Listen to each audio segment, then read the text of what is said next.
ఉభయకుశలోపరి మీరు క్షేమమా? ఇక్కడ మేము క్షేమమే. మాతృదేవోభవ, పితృదేవోభవ, ఆచార్య దేవోభవ. ఈ వీడియో చూస్తున్న పెద్దలందరికీ కూడా నా హృదయపూర్వక నమస్కారములు.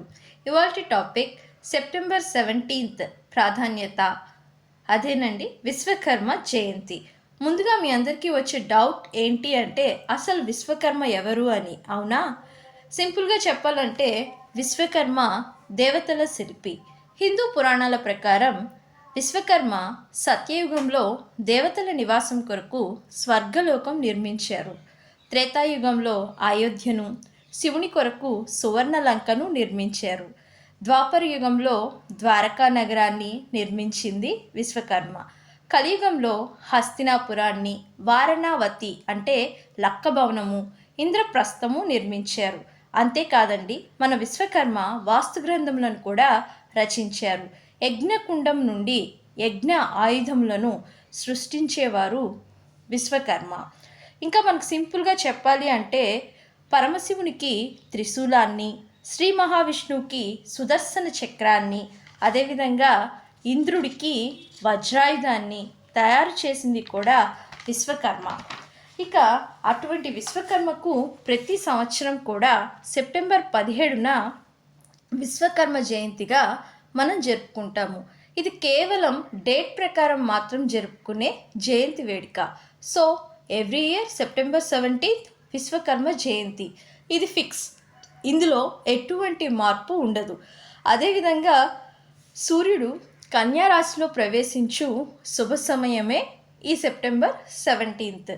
సో విశ్వకర్మ జయంతి సెప్టెంబర్ 17న జరుపుకుంటూ ఉంటారు. అస్సాం రాష్ట్రంలో విశ్వకర్మ జయంతి ఉత్సవాలు ప్రతి సంవత్సరము సెప్టెంబర్ 16ను మొదలుకొని సెప్టెంబర్ 18 వరకు కూడా ముగిస్తూ ఉంటారు. మనం వినాయక చవితి, దసరాకు ఏ విధంగా అయితే గణేష్ మరియు దుర్గాదేవి విగ్రహాలని ఏర్పాటు చేసుకొని ఏ విధంగా అయితే నవరాత్రి ఉత్సవాలు చేసుకుంటామో ఆ రకంగా విశ్వకర్మ జయంతి ఉత్సవాలు కూడా అదే విధంగా జరుగుతూ ఉంటాయి. మన భారతదేశంలో విశ్వకర్మ ఆలయాలు ఆరాధనకి చాలా ముఖ్యమైన ప్రదేశాలు. ముఖ్యంగా గౌహతి, అస్సాం యొక్క రాజధాని గౌహతి, కామాఖ్య ద్వారం ప్రాంతంలో అతి పురాతన విశ్వకర్మ ఆలయం ఉంది. అదేవిధంగా కాశీ, వారణాసి, ఉత్తరప్రదేశ్లో విశ్వకర్మేశ్వర్ మహాదేవ్ ఆలయంలో విశ్వకర్మ ప్రతిష్ఠించిన శివలింగం ఉంది. అదేవిధంగా ఢిల్లీలో పహార్గంజ్లో శ్రీ విశ్వకర్మ మందిరాన్ని కూడా మనం చూడవచ్చు. కురుక్షేత్ర, హర్యానాలో విశ్వకర్మ పంచాల్ ధర్మశాల ఒకటి చాలా ముఖ్యమైన ప్రదేశంగా చెప్తారు. హరిద్వార్, ఉత్తరాఖండ్లో జంగిడ్ బ్రాహ్మణ సేవా సదన్ సమాజానికి చాలా సేవలు అందిస్తూ ఉంది. మన ఆంధ్ర రాష్ట్రంలో కూడా మచిలీపట్నంలో, అదేనండి బందర్లో శ్రీ శ్రీ శ్రీ విరాట్ విశ్వకర్మ భగవాన్ దేవాలయం ఉంది. అంతేకాకుండా భారతదేశం అంతటా కూడా కర్మాగారాలు, మిల్లులు, వర్క్షాప్స్, ముఖ్యంగా తూర్పున వచ్చేసరికి వెస్ట్ బెంగాల్, అదేనండి పశ్చిమ బెంగాల్, బీహార్, ఒరిస్సా, ఉత్తర దక్షిణ ప్రాంతాల్లో కూడా విశ్వకర్మ జయంతి వేడుకలు చాలా ఘనంగా సెలబ్రేట్ చేస్తూ ఉంటారు. ఇక ఇంజనీర్లు, వాస్తు శిల్పులు, వడ్రంగులు, మెకానిక్స్ మరియు శిల్పులు పనిముట్లు మరియు యంత్రాలు సజావుగా పనిచేయడానికి మరియు వారి జీవనోపాధికి భద్రతను కల్పించడానికి ఆయన్ని పూజిస్తారు, విశ్వకర్మను పూజిస్తారు. ఈ సెలబ్రేషన్స్ ప్రాంతానికి ఒక రకంగా చేసుకుంటూ ఉంటారు. తూర్పున అంటే పశ్చిమ బెంగాల్, బీహారు, ఒరిస్సా ప్రాంతాల్లో గాలిపటాలను ఎగరవేస్తూ సంతోషంగా చేసుకుంటారు. అదేవిధంగా ఉత్తరానికి వస్తే విందులు నిర్వహిస్తూ ఉంటారు. దక్షిణానికి వచ్చేసరికి విశ్వకర్మ పూజల్ని ఆయుధ పూజలుగా సెలబ్రేట్ చేసుకుంటూ ఉంటారు. ఇలా విశ్వకర్మ జయంతి వేడుకలు భారతదేశం అంతటా కూడా సెప్టెంబర్ 17న జరుపుకుంటూ ఉంటారు. ఇక విశ్వకర్మ ధ్వజము అర్థం కాలేదు కదా. ధ్వజము అంటే పతాకము, జెండా, ఇంగ్లీష్లో అయితే ఫ్లాగ్ అంటారు. సో ఈ విశ్వకర్మ ధ్వజము, పరమాత్మ విశ్వకర్మ ధ్వజ నిర్మాణము గురించి చెప్పుకుందాం. ముందుగా మీకు ఇక్కడ ఒక శ్లోకం చెప్పాలి. అదేంటి అంటే ఈ విశ్వకర్మ యొక్క ఫ్లాగ్ కూడా చాలా ప్రత్యేకం అన్నమాట. గగనం నీలవర్ణం చ మారుతం ధూమ్రవర్ణం పావకో రక్తవర్ణం చ సలిలం శుభ్రవర్ణకం హరిద్రావర్ణకం పృథ్వీ చ భూతాని ఇతి క్రమాత్. అంటే గగనం అంటే ఆకాశము నీలిరంగులోను, మారుతం వాయువు గచ్చకాయ రంగులోను, పావకో రక్తవర్ణం అగ్ని ఎరుపు రంగులోను, సలిలం శుభ్రవర్ణకం అంటే నీరు తెలుపు రంగులోను, హరిద్రావర్ణకం పృథ్వీ అంటే భూమి పసుపు రంగులోను, ఓంకారం బంగారపు రంగులోనూ ఉంటుంది. ఇది పంచభూత సహిత పరమాత్ముని ధ్వజము. ప్రతి మానవుడు తమ ఆధ్యాత్మిక కార్యక్రమాలు చేసే ముందు ఈ ఫ్లాగ్ జెండాని ప్రతిష్టాపన చేయవలను.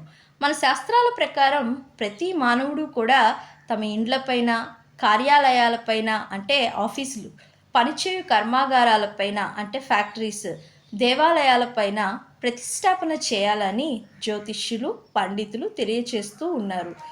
ఓకే, మన నెక్స్ట్ క్వశ్చన్ ఏమొస్తుంది? అలా పతాకాలు అంటే జెండాలు ఎగరవేయడం వల్ల ఉపయోగం ఏంటి అని. అవునా, గ్రహముల నుండి వచ్చు దుష్ట ప్రభావం జీవజాలంపై పడకుండా ఉండేందుకు అంటే నెగిటివ్ ఎనర్జీస్ ఏవి కూడా మనకి దరి చేరకుండా ఒక ఆరాలాగా ప్రొటెక్ట్ చేయడానికి ఈ పతాకాలని యూజ్ చేస్తారనమాట. అలానే పరమాత్మ నిరాకారుడు అంటే ఆకారం లేనివాడు, అందుచే జెండా మధ్య భాగంలో ఓంకారం చిహ్నం ఉన్నదన్నమాట.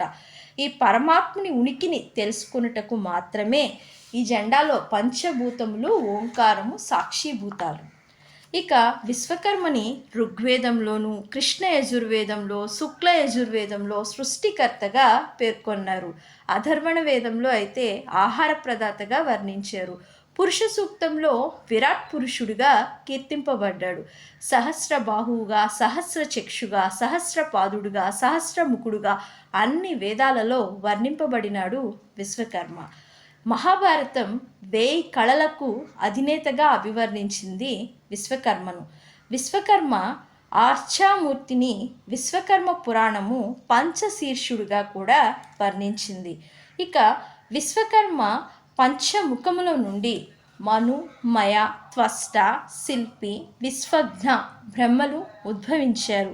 ఈ పంచ బ్రహ్మల నుండి వారి సంతతి అయిన 5 బ్రహ్మర్షులు అనగా సానగ, సనాతన, అహాభూనస, ప్రత్నస, సుపర్ణస పంచార్షయ బ్రాహ్మణులుగా, వీళ్ళనే విశ్వబ్రాహ్మణులుగా, గోత్ర ఋషులుగా ఉద్భవించారు. వీరి ద్వారా శాస్త్రం, వృత్తులు నిర్దేశించబడినవి. వీటితో పాటు పౌరోహిత్యం కూడా వారి వృత్తుల్లో భాగమే. ఇక విశ్వకర్మ పంచముఖాల గురించి మనం తెలుసుకుందామా? విశ్వకర్మ యొక్క మొదటి ముఖము మనుముఖము. ఈ మనుముఖం యొక్క మూల ఆధారం ఎవరు అంటే శివుడు. ఈ గోత్రానికి ఋషి ఎవరయ్యా అంటే సానగ మహర్షి గోత్రీకులు. శాస్త్రం వీళ్ళు వచ్చేది తర్కశాస్త్రం. వీళ్ళ యొక్క ప్రొఫెషన్ ఏంటి అంటే బ్లాక్ స్మిత్ అంటే లోహాలని గురించి చేయడం అట. అయోశిల్పి, కమ్మరి అని అంటారనమాట. నెక్స్ట్ రెండవ ముఖాన్ని చూసుకుంటే మయ, మూలాధారం విష్ణువు. గోత్రం ఋషి, సనాతన బ్రహ్మర్షి. శాస్త్రం వ్యాకరణం. వీళ్ళ యొక్క ప్రొఫెషన్ ఏంటంటే వుడ్ స్మిత్ అంటే కార్పెంటర్ అనమాట. వీళ్ళనే దారుశిల్పి, వడ్రంగి, సూత్రకారుడు అని కూడా అంటారు. ఇక మూడవ ముఖాన్ని చూసుకుంటే త్వష్ట. దీని యొక్క మూలాధారం బ్రహ్మ అనమాట. ఈ యొక్క గోత్ర ఋషి అహభూనస బ్రహ్మర్షి అనమాట. శాస్త్రం ధర్మశాస్త్రం. వీళ్ళ యొక్క ప్రొఫెషన్ బ్రాంజ్ స్మిత్ అంటే తామ్రశిల్పి, కాంస్యకారి, కంచరి అంటారు. ఇక నాలుగో ముఖం వచ్చేసరికి దైవజ్ఞ ముఖం. దీని యొక్క మూలాధారం ఇంద్రుడు. గోత్ర ఋషి ప్రత్నస. శాస్త్రం మీమాంస. వీళ్ళ యొక్క ప్రొఫెషన్ ఏంటి అంటే స్టోన్ స్మిత్ అంటే శిలాశిల్పి, స్థపతి అని కూడా అంటారు. ఇక పంచముఖాన్ని కనుక చూసుకుంటే విశ్వజ్ఞ, మూలాధారం సూర్యుడు. గోత్ర ఋషి సుపర్ణస బ్రహ్మర్షి. శాస్త్రం వైద్యము, జ్యోతిష్యము. వీళ్ళ యొక్క ప్రొఫెషన్ ఏంటి అంటే గోల్డ్ స్మిత్, స్వర్ణశిల్పి లేదా స్వర్ణకారి అంటారు. పూర్వం ఈ వృత్తులు, ఈ ప్రొఫెషన్స్ అన్నీ కూడా సమాజంలోని ప్రజలకు, ప్రభువులకు ఉపయోగానికి తమ విజ్ఞానాన్ని తమదైన శైలిలో ప్రపంచానికి చాటి చెప్పే విధంగా ఉపయోగపడే విధానం అన్నమాట. కానీ అవి క్రమేణా జీవన భృతికి చేపట్టే పనులుగా మారాయి. ఈ వృత్తులు ప్రొఫెషన్ ప్రజల ప్రభువుల అభీష్టం మేరకు నైపుణ్యాలపై లేదా వంశపారంపర్యంగా వస్తున్న జీవన శైలిపై ఆధారపడి ఉంటాయి. ప్రాచీన విజ్ఞానానికి నిలువుటద్దం ఈ వృత్తులు. ఇదండి మన విశ్వకర్మ గారి వృత్తాంతం. మన మోడీ గారిది కూడా, ప్రధానమంత్రి మోడీ గారి బర్త్డే కూడా సెప్టెంబర్ 17th. సో ఈ వీడియో కనుక నచ్చితే లైక్, షేర్ అండ్ సబ్స్క్రైబ్.